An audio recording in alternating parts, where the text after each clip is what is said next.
नमस्कार, हमारा नाम है कपिल बाटर और आप देख रहे हैं देवम बाट। देवम बाट पर एक आपराधिक घटना मुख्तार अंसारी की मौत। मुख्तार अंसारी की मौत के बाद कई चीजों पर सवाल जवाब शुरू हो चुके हैं। गैंगस्टर से नेता बने मुख्तार अंसारी का जनाजा कब्रिस्तान पहुंच गया है। मुख्तार को उसकी मां की कब्र के साथ ही दफनाया जाएगा। गाजीपुर के कालीबाग कब्रिस्तान में उसको दफनाने की तैयारियां चल रही है। चप्पे चप्पे पर पुलिस बल तैनात है। 7.5 फीट की कब्र में मुख्तार अंसारी और उसकी दहशत दफन हो जाएगी। अस्पताल के सूत्रों के हवाले से बताया गया कि शुक्रवार देर रात मुख्तार के पोस्टमार्टम से पुष्टि हुई कि माफिया की मौत कार्डियक अरेस्ट से हुई। इसमें कहा गया कि शव परीक्षण 5 डॉक्टरों के एक पैनल द्वारा किया गया था।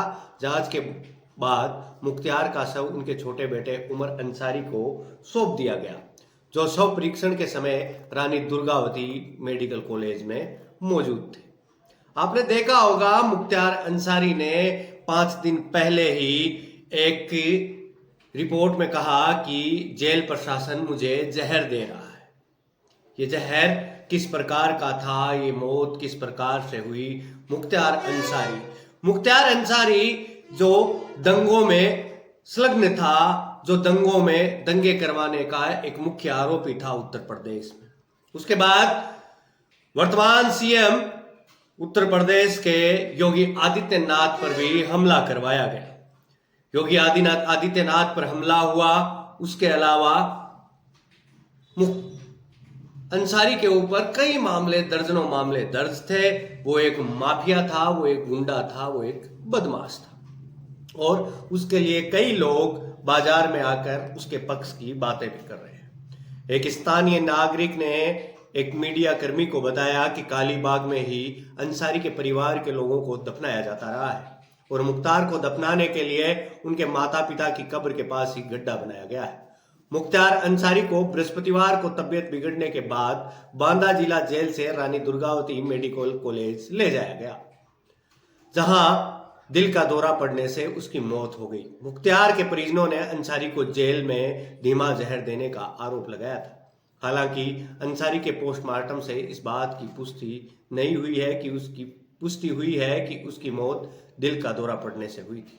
अस्पताल सूत्रों ने यह जानकारी दी कि बांदा मेडिकल कॉलेज में शुक्रवार को अंसारी के शव का पोस्टमार्टम कराए जाने के बाद शाम 4:45 बजे 26 वाहनों के सुरक्षा काफिले के साथ शव करीब 8.5 घंटे में लगभग 400 किलोमीटर की दूरी तय करने के बाद देर रात 1:10 पर उसके पैतृक आवास पर लाया गया।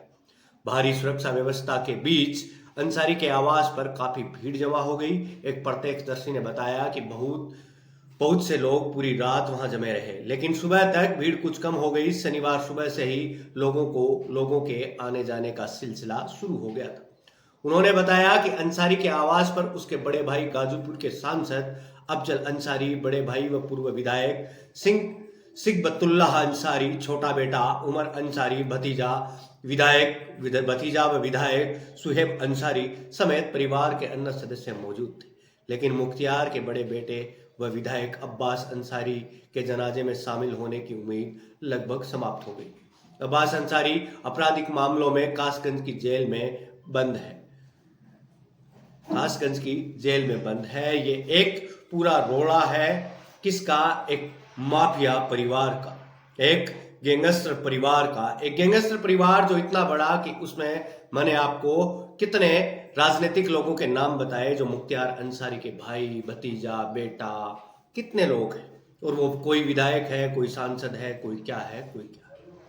लेकिन ये चीजें समझने और सोचने की जरूरत है कि आने वाले समय में ये किस ओर मोड़ लेती है, ये मृत्यु किस तरफ इशारा करती है। ये मौत कहीं भारतीय जनता पार्टी की तानाशाही डिक्टेटरशिप की तरफ तो इशारा नहीं करती।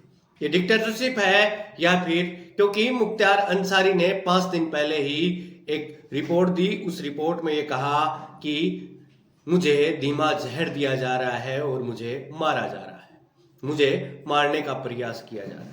पोस्टमार्टम रिपोर्ट में हालांकि ऐसा कुछ नहीं मिला। पोस्टमार्टम रिपोर्ट में कार्डियक अरेस्ट की ही बात थी, लेकिन पोस्टमार्टम रिपोर्ट तो बदली भी जा सकती है।